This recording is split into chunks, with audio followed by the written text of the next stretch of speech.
마태복음 2장 13절부터 18절까지 합독하십니다. 마태복음 2장 13절부터 18절까지만 합독하시겠습니다. 시작. 저희가 떠난 후에 주의 사자가 요셉에게 현몽하여 가로되 아기를 찾아 죽이려 하니 일어나 아기와 그의 모친을 데리고 애굽으로 피하여 내가 내게 이르기까지 거기 있으라 하시니 요셉이 일어나서 밤에 아기와 그의 모친을 데리고 애굽으로 떠나가 헤롯이 죽기까지 거기 있었으니 이는 주께서 선지자로 말씀하신 바 애굽에서 내 아들을 불렀다함을 이루려 하심이라.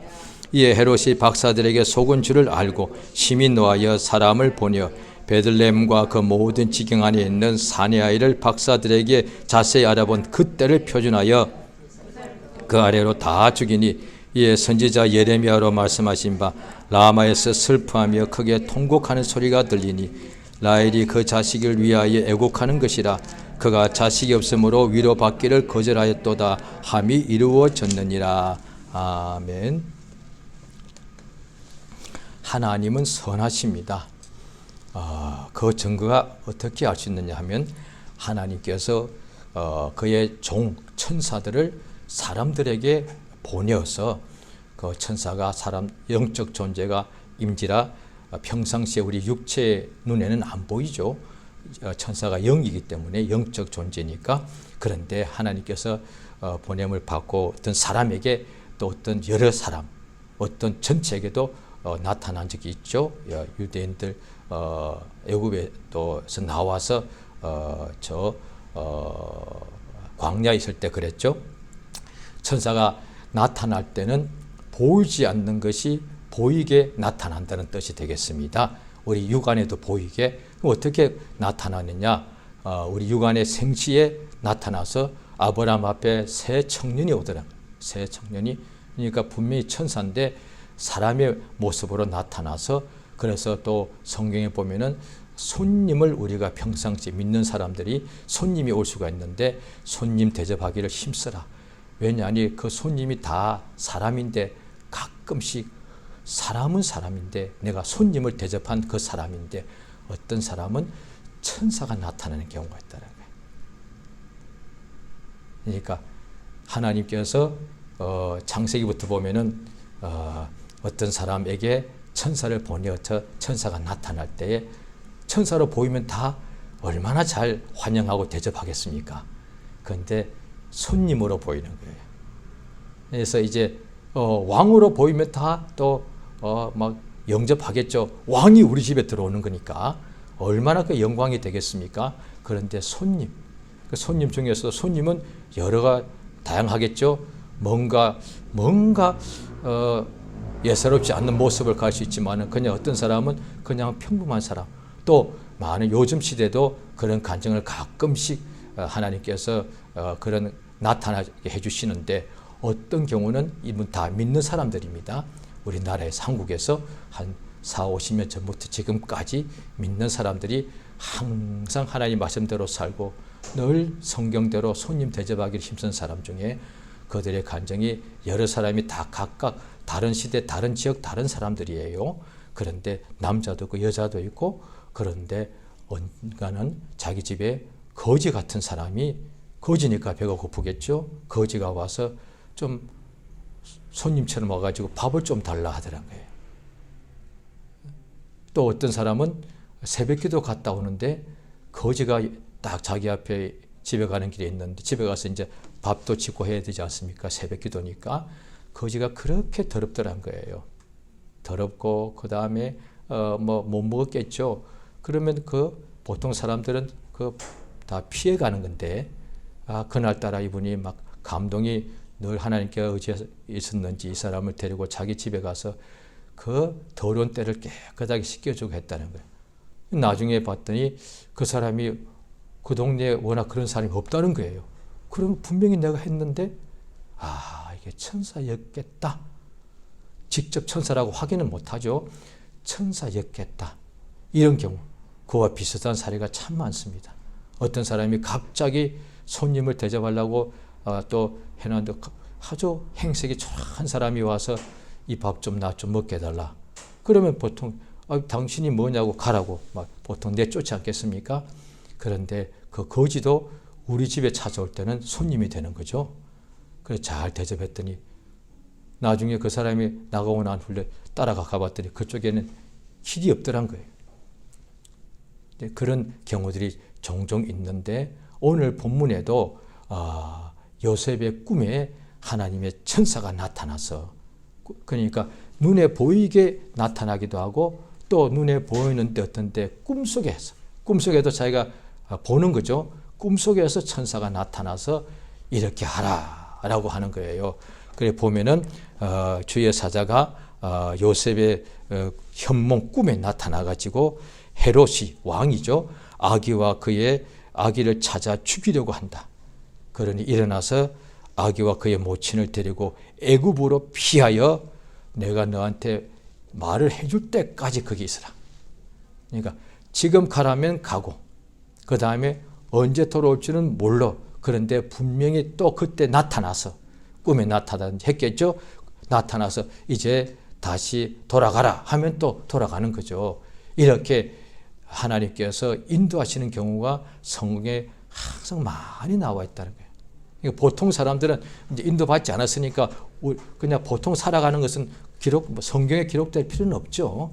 그런데 성경에 기록되는 것은 하나님의 말씀을 기록한 책이니까 하나님의 말씀이 어떤 사람한테는 꿈에 나타나서 말씀을 전해주기도 하고 어떤 사람한테는 손님을 대접할 때 또 천사가 통해서 하나님 말씀을 전해주기도 하고 항상 그렇게 말씀해 주시는 것이죠. 그래야 이 요셉이 순종하여 일어나 밤에 잠자다가 꿈에 나타났는데 새벽이 되고 그냥 그대로 잠에서 깨어나서 아침이 돼야 그래도 좀 움직여 좋잖아요. 밤에 바로 보십시오. 14절에 요셉이 일어나 밤에 아기와 그의 모친을 데리고 애굽으로 바로 떠납니다. 즉시로요. 꿈꾸다가 바로 깨어났다는 얘기잖아요. 그러면 보통 아침이 돼야 부인도 아기도 잠자고서 좀 깨우고 잠을 좀 실컷 자고 난 후에 아침이 되어서 이른 아침에 처벌해도 될 텐데 그 밤에 바로 속히 즉시로 떠납니다. 즉시로 떠나라고 하지 않았단 말이에요. 그런데 명령 받으니까 바로 가더라고요.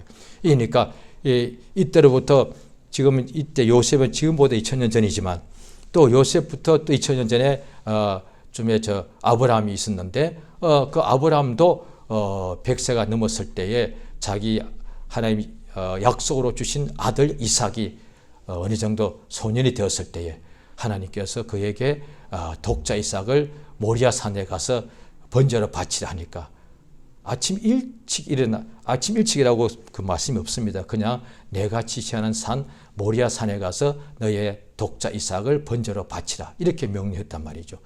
그 다음날 아침 일찍 일어나서 굉장히 일찍 나가서 바로 그냥 나귀에다가 장작을 따 해가지고 바로 출발합니다. 시간은 없어. 그러니까 아침에 가도 되고 낮에 가도 되고 저녁 때 가도 되고 그 다음날 가도 되는 거예요. 그런데 명령받고 즉시로 가더란 거예요. 이건 또 똑같습니다. 예수님 12사도를 부르실 때도 나를 따르라 하니까 그들이 그 다음날 간 것이 아니라 그 자리에서 바로 배와 아버지를 버려두고 즉시로 따라가더라. 이를테면 우리 하나님께서 예수님이 우리에게 내가 엄청나게 죽을 병이 있다 칩시다. 그런데 예수님께서 너 병에서 일어나 건강하게 되어라 할 때 내가 좀 아파서 하루도 아픔 고통 때문에 너무 괴로운데 예수님이 일어나 건강하게 되어라 하셨는데 일부러 내가 일주일 후에 내가 나와서 일어나야 되겠다 할 사람 없지 않겠습니까?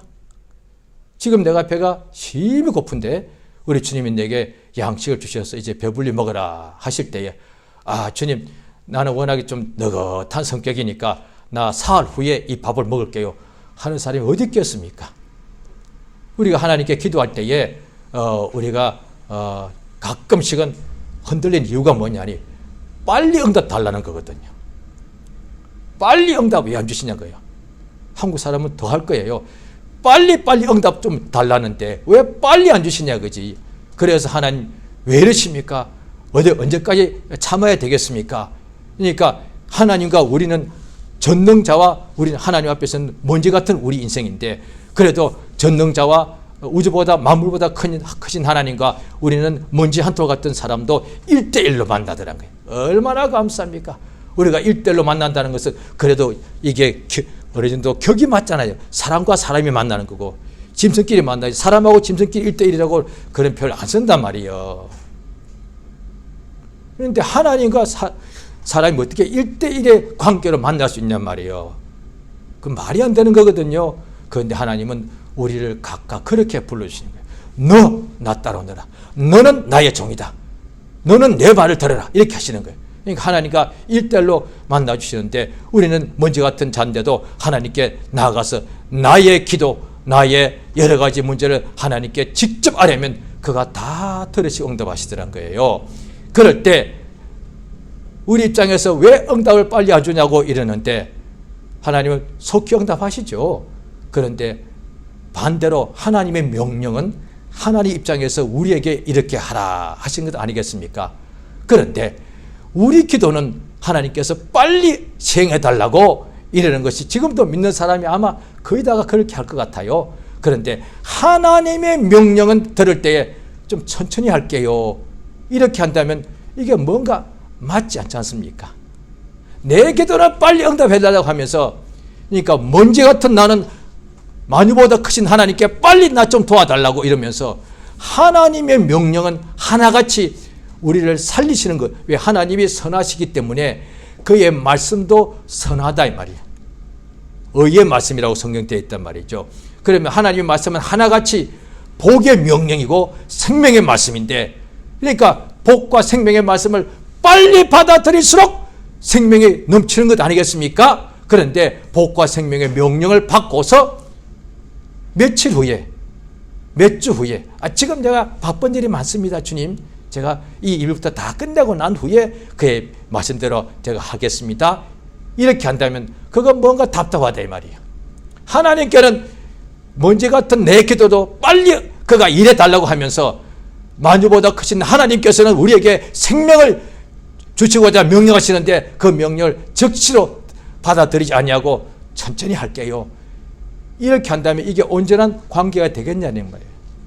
그런데도 우리 하나님은 천천히라도 마음을 돌이켜서 순종하게 되면 복을 주신다는 거죠. 그런데 진짜 은혜 받은 사람은 하나님의 복과 생명의 말씀을 일단 귀에 들려야 되죠. 그게 안 들리면 소용이 없죠. 그냥 이쪽 길로 그냥 흘러가 버리면 아무 소용이 없죠. 왜? 그게 복과 생명 그 자체인데 그거 흘러버리면은 복을 내가 흘려보내는 것이고 생명을 내가 흘려보내는 것이거든요. 영감이 뭐냐니 하나님의 말씀, 천사를 보는 것도 영감이 맞는데 꿈을 꾸는 것도 영감이 맞죠. 그런데 영감은 하나님의 말씀, 눈에 천사도 안 보이고 천사 같은 손님을 대접하지도 않았는데도 그냥 하나님의 말씀이 귀에 들리는 거예요. 그게 영감이라 한단 말이죠. 근데 그 말씀이 영이요 생명이요 복인데 그 말씀을 듣고서 즉시로 움직이는 사람, 이 사람이 복이 있도다. 누가복음 1장에 보면은 천사가 나타나서 마리아에게 하나님의 명령, 너의 몸에 잉태돼서 아들이 잉태돼서 낳을 것이다 하니까 내가 아직 사내를 알지 못하는데 어떻게 이런 일이 있겠습니까? 너의 사촌 엘리사벳도 나이 늙었는데 이미 잉태하였다 할 때 이제 그 말씀을 듣고 믿었더란 말이에요. 믿으니까 즉시로 그대로 역사가 이루어지더란 거예요. 이 말씀을 듣고 믿으니까 그대로 되더라고요. 한 일주일 제가 기도해보고 믿을게요. 오늘날에도 그런 경우 있을 수 있죠. 이를테면 하나님께서 어떤 감동을 주십니다. 충만한 사람들은 어떤 해외로 가라든지 또 어떻게 전도를 해라든지 또 기도를 하고 이렇게 하나님께 막 일을 해라든지 감동을 주시죠. 그러면 이 감동을 적시로 하는 경우도 많죠. 그런데 또 적지 않은 경우가 제가 한번 기도해보고요. 이런 경우가 많죠. 이거 힘든 것인데 제가 뜻밖인데 제가 준비도 안 됐거든요. 주님, 제가 한 달 동안 기도해볼게요. 기도해보고 난 후에 그때에 내가 할 수 있겠네. 그러면 순종하는 것이고 한 달 동안 기도해도 감동이 믿음이 안 되면 주님 이건 아닌 것 같아요. 오늘날 이렇게 하는 경우도 적지 않을 거다 말이죠. 믿는 사람들이. 이 본문에 천사가 나타나서 전해준 대로 요셉이 밤에 일어나 아기와 모친을 데리고 애굽으로 피합니다.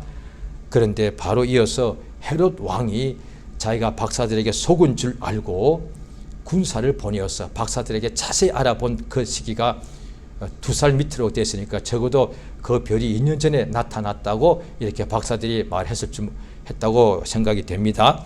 그 밑으로 베들레헴이라고 했으니까 베들레헴 주변 지역에 2살 밑으로 남자아이 다 죽여라 라고 자기 나라 임금이 자기 자리가 다른 나라의 옆 나라의 아기를 죽이면 이건 전쟁하는 거죠. 자기 나라 임금이 뭐냐? 자기 나라를 임금이면 자기가 주인이기 때문에 자기가 지켜야 되는 거잖아요. 자기가 자기 나라를 보호하고 지켜야 되는 거거든요. 그런데 지키는 것이 아니라 이제 아기가 태어났는데 유대인의 왕으로 태어났다고 그러니까 이 아이가 크면 20살, 20년, 30년 후에나 혹시 왕이 될 수 있는데 미리 이 아이가 왕이면 자기 왕위가 빼앗길 수 있으니까 군사를 보내어서 정확한 아이를 모르니까 2살 밑으로 베들레헴 주변 지경의 아이들 다 잡아 죽이는 거예요. 그 밤에 얼마나 많은 엄마 품에 안겼던 2살 밑으로 애기잖아요. 사내 애기. 그걸 잡아서 자기 군사가 와서 칼로 다 부모 보는 데서 아마 다 죽였을 거단 말이에요. 그러니까 그 지경에 슬픔이 통곡하는 소리가 넘쳐서 이미 예언되어 있는 대로 위로받기를 거절했다.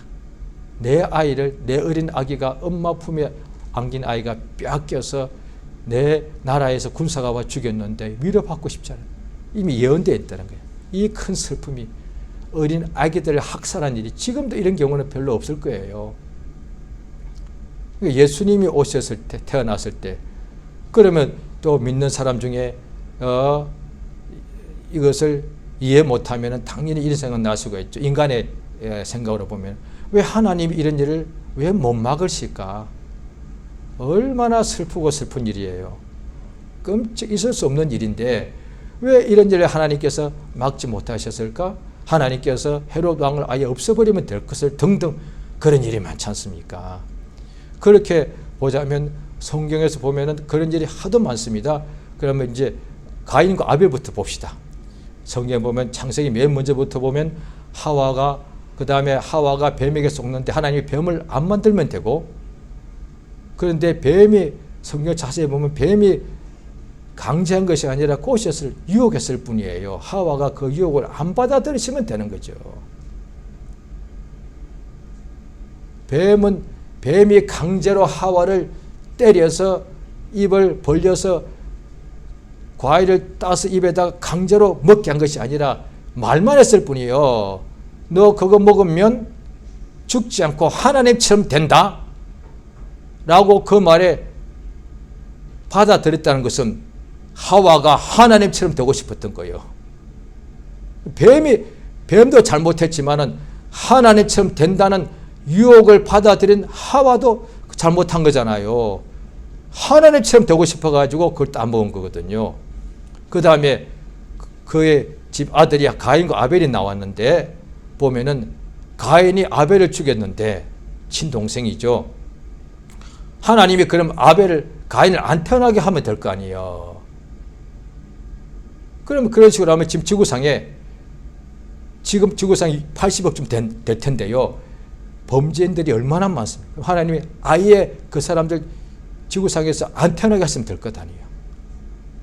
그러면 저 20살까지 예수 믿지 않았는데 당연히 하나님께 제가 죄를 많이 범했겠죠? 왜? 아예 저는 무신론자였으니까.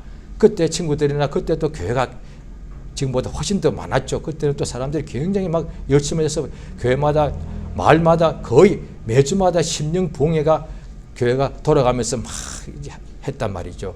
그 다음에 새벽부터 밤늦게까지 교회 종소리를 막 울리고 잠도 못 자게 해요.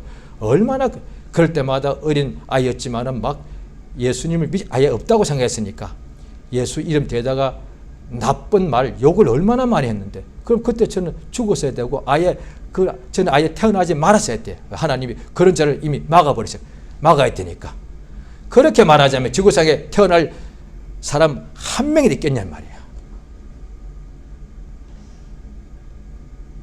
그러니까 하나님께서 다 목숨을 주시는데 그 사람, 이게 하나님이 온전한 인격 주셨죠. 뭐냐니, 온전한 인격이란 것은 자기의 어떤 판단, 의성과 감정과 의지가 다 있는 거예요. 그래서 자기가 판단하고, 옳고 그런 것을 판단하고, 그런 것은 자기가 이거는 이건 나쁜 거예요. 그럼 내가 하지 말자. 이거는 선한 거예요. 내가 하자. 이걸 다 판단할 수 있지 않습니까? 예, 그래서 자기가 택하는 거거든요.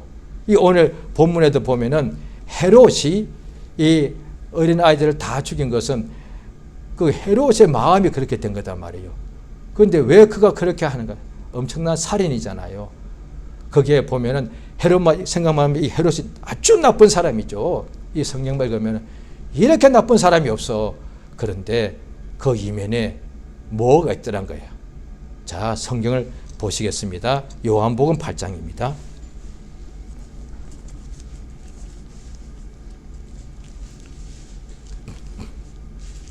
요한복음 8장 44절입니다. 유대인들 중에 특히 바리새인들이 예수님의 역사를 늘 보고 그의 설교를 들으면서도 믿지 않고 예수님을 항상 이렇게 여러 가지 모양으로 이렇게 막 반대하고 시험을 하고 그랬죠. 요한복음 8장 앞부분에도 보면 가늠한 여자를 데리고 와서 예수를 시험하기 위하여 묻더라라고 나와 있습니다. 예수님께 그들에게 말씀하시는 중에, 자, 요한복음 8장 44절 한 절입니다. 같이 읽겠습니다. 시작. 너희는 너희 아비 마귀에게서 났으니 욕심을 너희도 행하고자 하느니라. 저는 더 살인한 자요, 진리가 그 속에 없으므로 진리에 서지 못하고 거짓을 말할 때마다 제 것으로 말하나니 이는 제가 거짓말장이요 거짓의 아비가 되었으니라. 여기에 보시게 되면은 그 몇 절 앞에 33절에 우리는 아브라함의 자손이다. 우리는 아브라함 자손이다. 그러니까 예수님께서 37절에 보시면은 나도 너희가 아브라함의 자손인 줄 안다. 그래 놓고서 지금 44절에 보면 너희 아비는 마귀다. 그러니까 지금 몇 절만 읽었는데도 그걸 읽으면은 우리가 이해가 되죠. 8장 44절에 너희 아비가 마귀라면 예수님 무슨 뜻을 한 것이, 이게 성경을 이게 사본 옮겨 적을 때 잘못 적은 게 아닐까? 아니요. 앞에 유대인들도 자기가 아브라함 자손인 줄 알고 있고 예수도 안다고 했어요. 예수님도. 나도 알고 있다. 혈통으로는 너희가 아브라함 자손이 분명하다. 그런데 혈통이 아니라 마귀는 혈통으로 된 게 아니죠. 영적으로 보면 혈통으로는 아브라함이 너희 조상이 맞는데 영적으로 보면은 마귀가 너희 아비다. 마귀가 너희 아비다. 그래서 너희 아비 욕심을 행하고자 하는데 그 마귀는 누구냐? 자, 예수 하신 말씀에 그 진리가 그 속에 없고 진리에 서지 못하고 거짓을 말하고 거짓말 장이고 거짓의 아비죠. 그런데 그거는 보면은 진리와 거짓은 크게 보면 하나죠. 그런데 그게 딱 다른 것이 하나가 뭐냐? 저는 처음부터 살인한 자예요. 이게 무슨 뜻이냐는 거예요. 마귀는 타락한 천사죠. 하늘에서는 천사는 영들이기 때문에 이렇게 죽을 수도 없고 영원히 죽지 않죠. 왜? 영이니까. 그런데 살인한 것은 사람을 죽였다는 얘기인데 처음 살인한 자가 누구요? 가인. 자, 요한 1서 3장 보십니다. 요한 1서 3장. 처음 살인한 자가 당연히 가인인데 예수님께서 그 마귀라고 하는 거예요.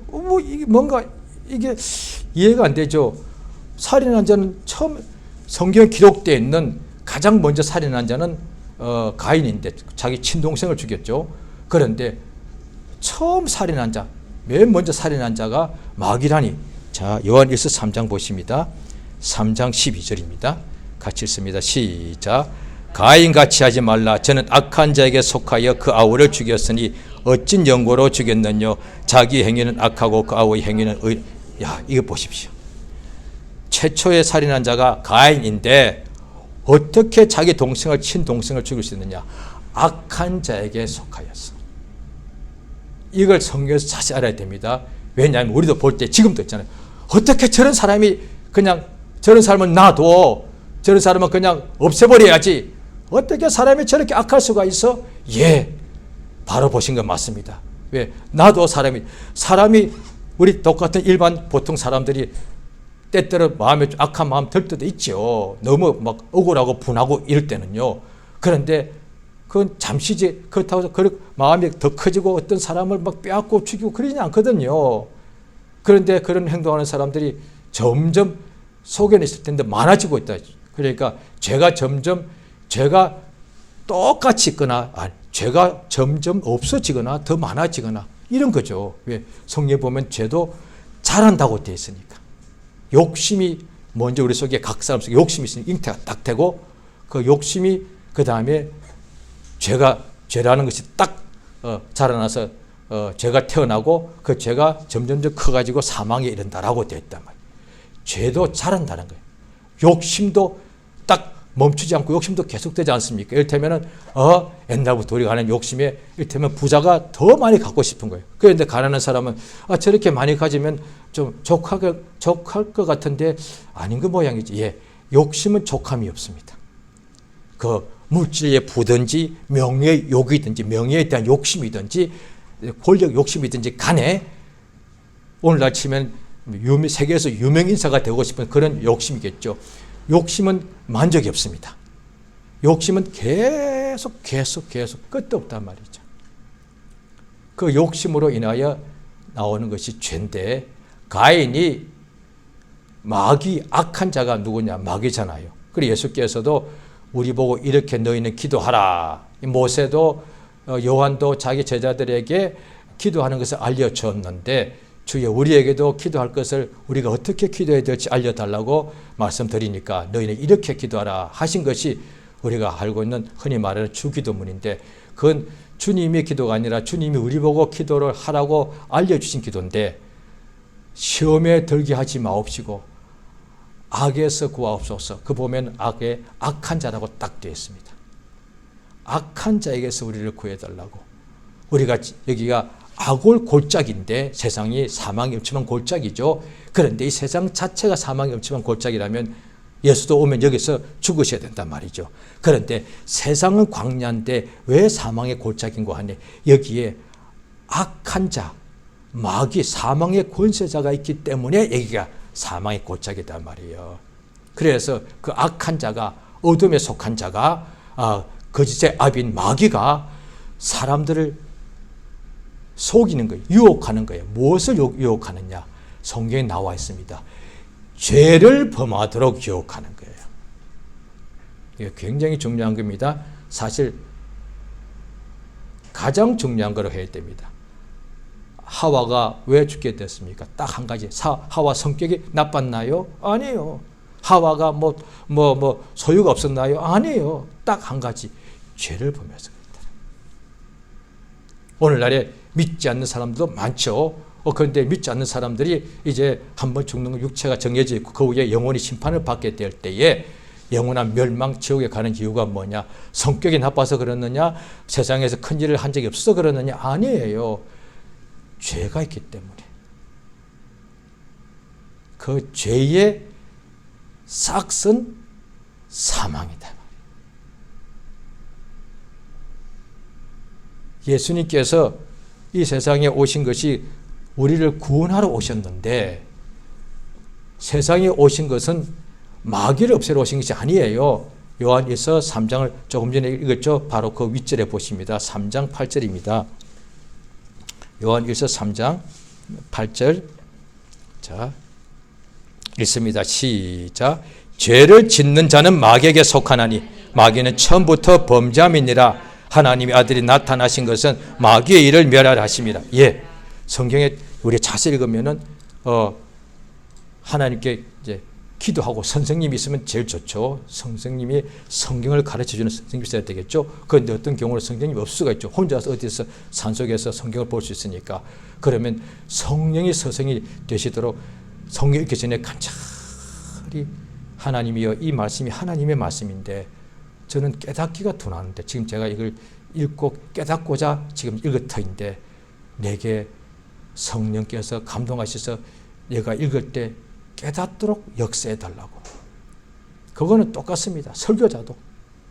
설교자가 항상 선지자가 구약 때 보면 먼저 듣고 깨닫고 그것을 백성들에게 전해주듯이 오늘날의 설교자 똑같습니다. 먼저 성경을 읽으면서 자기가 하나님 깨닫게 해주신 것을 가지고서 하나님의 사람들에게 이렇게 성경에 대해서 알려주는 것이죠.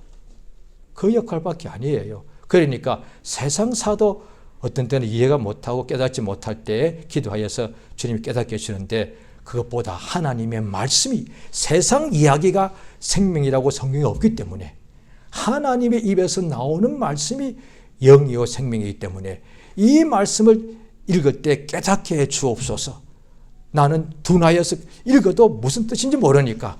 예수님께서 공생애 동안에 12제자 데리고 12명은 항상 예수의 말씀을 들었단 말이죠. 예수께서 내가 너희와 이렇게 오래 있는데 아직도 깨닫지 못하느냐?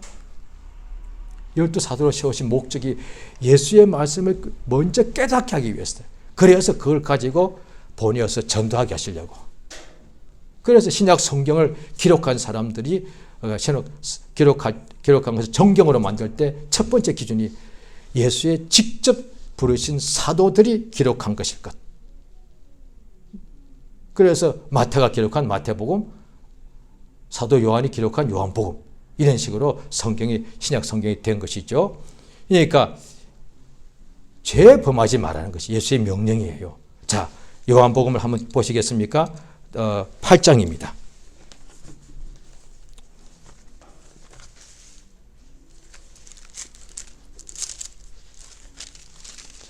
먼저 요한복음 5장부터 보시죠. 5장 14절에 안식일에 예수님께서 병자를 고쳐준 사람이죠. 그 사람이 5장 5절에 보면 38년 된 병자가 있었습니다. 그런데 예수님께서 그 사람을 일어나 내 자리에 들고 걸어가니까 나았죠. 자, 그 사람에게 말씀하십니다. 5장 14절 시작. 그 후에 예수께서 성전에서 그 사람을 만나 이르시되 보라, 내가 나았으니 더 심한 것이 생기지 않게 다시는 죄를 범치 말라. 성경에 또 다른 데 보면은 사람 몸에서 귀신이 나갔다가, 예수가 하신 말씀이죠.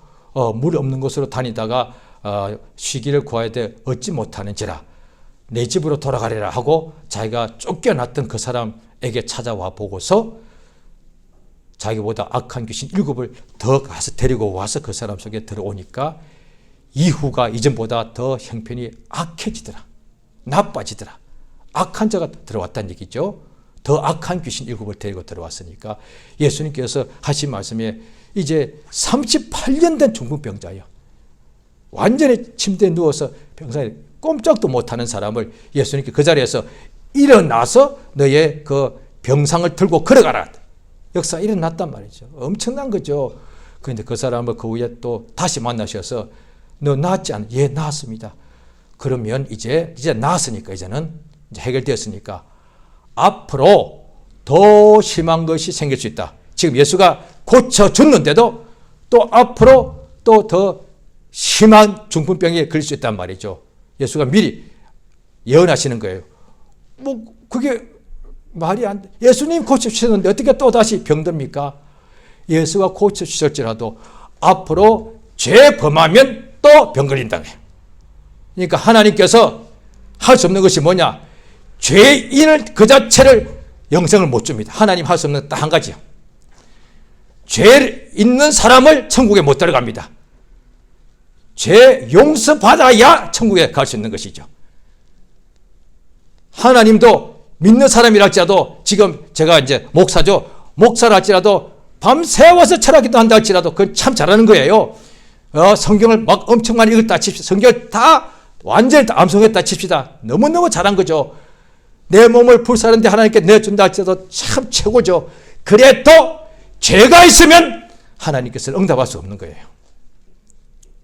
그래서 구약 때부터 율법 아래 지금까지 가장 먼저 뭐냐? 회개하라! 천국이 가까웠다. 천국을 소유하려면 먼저 회개를 해야 돼. 죄가 있으면 하나님을 음성을 들을 수가 없는 거예요. 자, 이사야서 59장을 보십니다. 구약 성경 한 구절 보시겠습니다. 구약 성경 이사야서 59장 페이지를 1039페이지입니다. 구약 성경 1039페이지입니다. 이사야서 59장입니다. 59장 1절입니다. 1절부터 3절까지 읽겠습니다. 시작. 여호와의 손이 짧아 구원치 못하심도 아니요 귀가 둔하여 듣지 못하심도 아니라 오직 너희 죄악이 너희와 너희 하나님 사이를 내었고 너희 죄가 그 얼굴을 가리워서 너희를 듣지 않으시게 함이니 이는 너희 손이 피해 너희 손가락이 죄악에 더러웠으며 서로 거짓을 말하며 너희 혀는 악독을 바람이라. 이거단 말이죠. 하나님이 자기 백성에게 분명히 나는 너희 하나님이고 너희는 나의 백성이 된다. 이게 구약 때죠. 그러면 하나님께서 당연히 이스라엘의 보호자단 말이죠. 주인이니까. 하나님이 이스라엘의 또 그 다음에 또 피난처가 되시죠. 그런데 환난이 왔을 때, 괴로움이 왔을 때, 나라 전체에 환난이 오든 자기 개인 가정에 어떤 문제가 오든지 간에 하나님이여 그들은 하나님의 아는 하나님 이름을 막 부릅니다. 그런데 왜 응답 안 주시냐 이 말이에요. 하나님 주무십니까? 빨리 왜 응답 안 주십니까? 이러다가 나 망하겠습니다. 그러면서 하나님께 또 빨리 응답 안 주신다고 하나님이 되어서 또 막 이렇게 막 그렇게 할 수 있단 말이죠. 그런데 하나님께서는 내가 너희 말을 내가 못 듣고 있는 게 다 듣고 있다. 그런데 너희 죄가 나와 너희 사이를 가로막아 버리고 죄로 벽이 쳐져 막혀 있고 너와 나 사이가 멀어졌는데 어떻게 내가 응답하느냐고요. 하나님은 어떤 외모 보고 하자 길게 기도하면 응답 빨리 해주시고 크게 기도하면 응답을 많이 해주시고 남자는 응답을 더 주시는 것이 아니라 그걸 일절 차별 안 하십니다. 죄가 있는 사람은 왕 아니라 왕의 왕도 응답을 못 하시게 돼 있고 거지라도 죄가 없으면 하나님과 그대로 만나게 돼 있단 말이죠. 그러니까 하나님을 만날 때 딱 방해 요소 하나밖에 없습니다. 죄입니다. 누구 죄? 나의 죄. 그럼 이걸 해결하기 위해 나의 죄는 내가 해결하면 되는 거니까 남의 죄 때문에는 안 막혀. 나의 죄가 하나님과 나 사이를 가로막고 있다니까요. 이거 얼마나 간단한 거예요.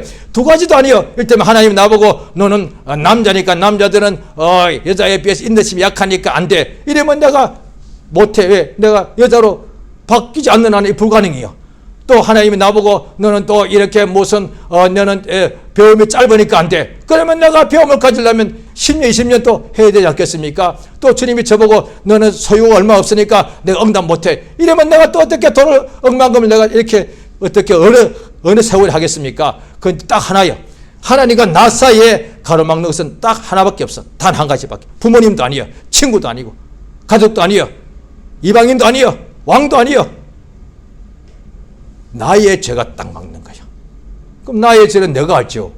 그러면 회개는 남한테, 왜? 남은 나의 죄를 모르니까 나의 죄를 내가 회개하면 되는 거예요. 그래서 사도행전에 보면 예수를 죽이라 했던 사람들이 사도 베드로의 첫 설교 듣고 우리는 어찌할까 하니까 회개하라. 회개하고 죄 사함 받으라. 그러면 유쾌하게 된다. 행복하게 되고 회개하여 죄 사함 받으면 성령을 선물로 받는다. 이랬단 말이에요. 그러니까 예수께서 다시는 더 세방의 성지한테 죄 범하지 말라. 자, 요한복음 또 8장을 한번 보시겠습니다. 요한복음 8장입니다. 조금 전에 요한복음 5장이었죠. 중풍병자. 자, 요한복음 8장. 자, 그 간음하다가 현장에 잡힌 여자죠. 예수님께서 자 8장 11절입니다. 시작. 대답하되 주여 없나이다. 예수께서 가라사대 나도 너를 정죄하지 아니하노니 가서 다시는 죄를 범치 말라. 그러니까 병이 되었던 어떤 윤리적인 문제가 되었던 간에 자관 나도 너를 정죄하지 않는다. 예수님은 죄인을 정죄하려는 것이 아니라 죄인을 불러서 회개시키려고 하셨으니까. 그래서 너의 죄 사함을 받았느니라. 죄 사함을 받았느니라 하고 난 뒤에 일어나 걸어가라. 먼저 하나님과 가로막힌 죄가 없어지고 난 후에야 어떤 문제도 질병도 가난도 해결받더란 거예요. 모든 눈에 보이는 모든 문제가 눈에 보이지 않는 죄 때문에 온 것이단 말이에요. 하나님은 생명과 진리고 빛인데 하나님의 자녀면 그 앞에 서 있기만 해도 빛이, 우리 오늘날에 보면 낮에 보면 햇빛이 착 떠 있을 때 가만히 햇빛 속에 서 있기만 해도 따뜻해지지 않습니까? 그런데 뭔가 딱 막히고 있으면 나무가 크게 가로막고 있으면 햇빛이 안 비쳐서 그 엉다리는 얼음도 안 녹고 춥다 이 말이에요. 그런데 햇빛에 딱 몸만 햇빛에 비추기만 하면 그대로 역사가 나타나지 않습니까? 똑같단 말이에요. 하나님은 우리의 영광이고 우리의 빛이고 생명이신데 내가 그를 믿고 의지하는데 왜 내게 빛이 비추지 않는가 할 때는 나의 죄가 그걸 막고 있는 거예요. 따라서 오늘 하루만 살지라도 우리에게 제일 큰 문제가 뭐냐? 죄 사함 받는 거야. 그래서 어떤 사람이 일생 동안 믿지 않는 경우도 많죠. 그런데 우리 주변의 가족들이 안타까워서 마지막 운명하기 한 일주일 전, 사흘 전, 하루 전에 들어가서 아버지, 어머니 예수 믿으셔야 됩니다. 이런 경우 있잖아요. 그래서 마지막 순간에 정말로 병상에 누워서라도 예수를 구주로 영접하면 죄 사함 받으면 그 사람이 구원받지 않습니까? 예수님과 함께 십자가에 못 박혀 피 흘려 죽어가던 강도 중 한 사람이 흉악범 중에 흉악범이죠. 주여 오늘 나를 기억해 주옵소서. 그 사람 죽기 몇 시간 전에 구원받았단 말이에요. 얼마나 그 복받은 사람이에요. 일생의 흉악 중에 제일 흉악한 자 중에 하나가 예수님과 함께 처형을 받는 바람에 주여 나를 기억해 달라고. 똑같이 못 박힌 한 사람은 예수여 당신도 나도 지금 여기서 좀 살려다오 이렇게 했고, 또 똑같은 죄인인데 그 사람은 살려달라고 한 것이 아니라 주여 나를 기억해 주옵소서. 주께서 그 사람에게는 내가 정령코 너 오늘 나와 함께 낙원에 들어간다. 그러니까 죄 용서받는 거다. 그래서 우리가 항상 우리 자신이 회개를 위한 회개가 아니라 기도를 할 때 먼저 딱 볼 때 혹시 내가 기도하기 전에 기도는 하나님께 내가 상달되기 위한 목적이 있잖아요. 내가 찬송을 합니다. 내 찬송이 주 앞에 상달돼야 목적이 내가 하나님께 찬송하는 것이고 사람의 귀를 내가 기쁘게 하는 것이 아니기 때문에 하나님은 내가 지금 하는 이 봉사와 이 찬송과 나의 예물과 예배와 기도를 들으셔야 되는데 이걸 하나님이 안 받으시면 소용없단 말이죠. 하나님이 안 받으시는 것이 아니라 내가 아무리 예물을 준비하고 드린들 나의 죄가 하나님과 나 사이를 막고 있으면 이게 하나님께 상달이 안 된단 말이죠. 그래서 기도건 찬송이건 예배건 간에 다 할 때 생각나면 회개부터 하는 거예요. 회개하고 죄 사함 받으면 하나님과 우리 사이에 있는 담이 허물어진지라 그 후에 찬송하면 그대로 다 상달되고 기도하면 그대로 다 상달된단 말이죠. 할렐루야. 성령이 들어오신 목적이 뭐냐? 우리로 모든 진리 가운데 살도록. 갈라디아서 5장에도 보게 되면은 육체의 욕심은 항상 죄를 범하게 만들고, 로마서 7장에도 보면 사도 바울이 가장 괴로운 것이 뭐냐? 내 속에 이 죄의 법이 죄를 짓게 하는 것이 있더란 거예요. 나 정말로 한 뜻대로 살고 싶은데 밖에서의 협박은 내가 다 이겨냈는데, 얻어맞기도 하고 막 굶주리고 오게 같이 다 찬송하며 이겨냈는데 내 몸 안에서 나오는 이 죄의 욕심, 이것은 내가 못 이기겠더란 거예요. 그래서 나는 공고한 자단 거예요. 이게 가장 괴롭더란 거예요. 그런데 성령이 내 안에 들어오셔서, 그러니까 로마서를 기록한 사람도 사도 바울이고 갈라디아 쓴 사람도 기록한 사람 사도 바울이죠. 성령이 들어오신 목적은, 우리 몸 안에 영혼에 들어오신 목적은 우리 속에 있는 이 죄의 욕심을 못하게 한다. 이게 진짜단 말이에요. 어떤 우겨싸움과 있을지라도 내가 믿음으로 살게 되면 죽었다가도 살아나게 되고, 믿고 순종하는 예수의 말씀 안에 거하는 사람은 우겨싸움을 당할지라도 결코 낙심하지 않고 하나님의 생명과 빛 가운데 순종하며 믿음으로 사는 사람은 어떤 환난도 공고도 위험도 적신도 온다 할지라도 넉넉히 이기게 된다는 거예요. 그러나 내 앞에 아무 방해도 없을지라도 평탄한 삶이 있고 우리 집안도 유복하고 한다 할지라도 내가 육체의 욕심이 있기 때문에 항상 죄를 범하게 되는 거예요. 속으로. 그래서 지금 다 이제 시간이 없습니다만 요한 1서에 보게 되면은 가인이 왜 자기 친동생을 죽였느냐? 악한 자 마귀에게 속하게 어떻게 했느냐? 자기 형제를 미워했단 말이야. 형제, 남이 아니라 자기의 형제를 미워해서 미워한 결과 결국 죽였더란 거예요. 그러니까 율법에도 어떻게 내가 일하다가 여기 있는 내가 돌이 있어 내가 바깥다가 돌을 내가 담 밖으로 집어 던졌는데 담이 내가 안 보인 담 밑으로 지나가던 사람이 맞아 죽었다. 이거는 과실로 한 치사예요. 그런 이 사람은 이 경우는 도피성으로 피하면은 살 수 있단 말이에요. 그러나 속에서부터 미워해서 죽인 것이 이거는 반드시 쳐 죽이란 말이에요.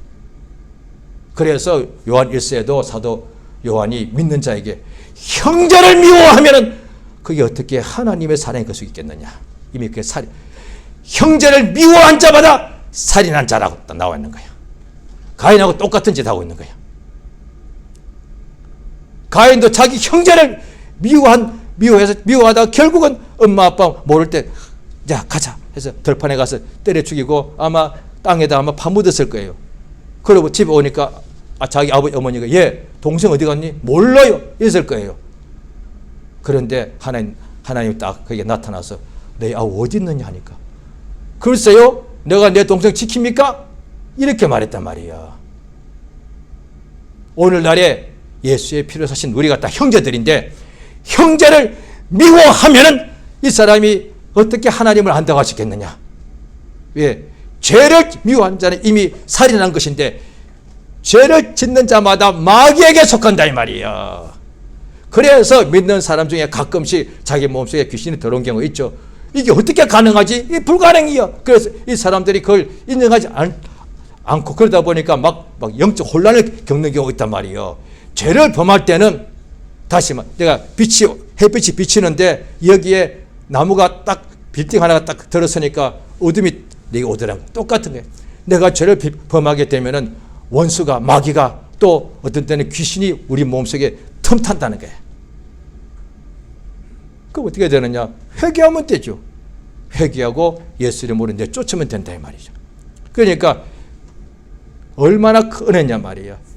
죄의 문제, 예수가 왜 피 흘려 죽으셨느냐? 우리의 모든 범한 죄로부터 우리를 구원하시기 위해서고, 그 다음에 또 앞으로도 죄를 범할 수 있도록 마귀가 유혹하기 때문에 그 시험에 들지 마라.